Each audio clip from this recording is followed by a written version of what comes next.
Hello అందరికీ welcome back to my channel. నేను మీ సవిత. ఈరోజు అయితే మన స్పెషల్ రెసిపీ వచ్చేసి నల్ల ఫ్రై అన్నమాట. నల్ల అంటే తెలుసు కదా మీకు, మేక రక్తముతో చేస్తారు. ఇదైతే మంచిగా ఇట్లా ఫ్రై చేసుకుంటే అన్నంలోకి అయితే సూపర్ టేస్ట్ ఉంటుంది. నార్మల్గా ఉత్తిగానే తిన్నా కూడా బాగుంటుంది. ఒకసారి ఇట్లా నా స్టైల్లోనైతే ట్రై చేయండి. అద్భుతమైన రెసిపీ. నచ్చే వాళ్ళైతే ఇట్లా వేసుకొని తినండి, మంచిగా ఉంటుంది. నచ్చని వాళ్ళైతే స్కిప్ చేసేయచ్చు. వీడియోనైతే లాస్ట్ వరకు చూసేయండి. ఇంకెందుకు ఆలస్యం, ప్రాసెస్ చూపిస్తాను, చూసేయండి. మనకైతే నల్లు వచ్చేసి ఇట్లా షాపులలోనైతే ఇట్లా దొరుకుతుంది. లేదంటే మనం బ్లడ్ తీసుకొచ్చుకొని ఉడకబెట్టుకోవచ్చు హాట్ వాటర్లో వేసి. సో ఇట్లా తెచ్చుకున్న నల్లనైతే చిన్న చిన్న ముక్కలుగానైతే కట్ చేసుకోవాలి.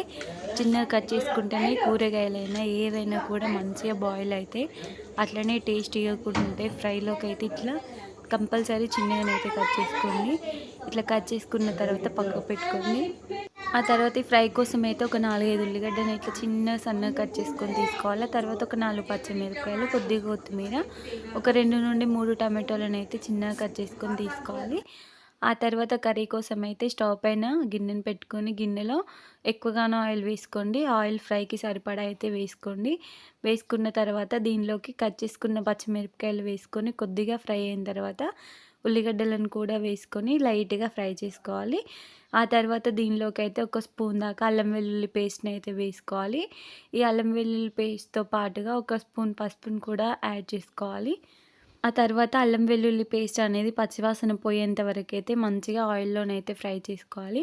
ఇట్లా ఫ్రై చేసుకున్న తర్వాతనైతే మనం ముందుగా కట్ చేసి పెట్టుకున్నటువంటి టమాటో ముక్కలను కూడా ఇదే ఆయిల్లో వేసుకొని మంచిగా మగ్గించుకోవాలి. ఒక 2-3 నిమిషాల పాటు మగ్గించుకుంటే టమాటో ముక్కలు అనేవి సాఫ్ట్ అయిపోతాయి. ఆ తర్వాత దీనిలోకి అయితే మనం ముందుగా కట్ చేసి పెట్టుకున్నటువంటి నల్ల ముక్కలనైతే వేసుకొని మంచిగా ఈ మసాలా అంతా దీనికి పట్టే విధంగానైతే కలుపుకోవాలి. కలుపుకొని మూత పెట్టుకొని అయితే ఒక 10 నుండి 15 నిమిషాల పాటు అయితే మంచిగా సిమ్లోనైతే ఉడికించుకోవాలి. ఉడికించుకుంటే ఇట్లా మంచిగా మగ్గిపోతుంది అన్నమాట. నల్ల అనేది మంచిగా ఉడికిపోతుంది. ఈ టమాటో ముక్కలు అవన్నీ కూడా పచ్చిదనం లేకుండా ఉంటే అప్పుడే ఒక 10-15 నిమిషాల తర్వాతనే మనం ఉప్పు కారం అనేది యాడ్ చేసుకోవాలి.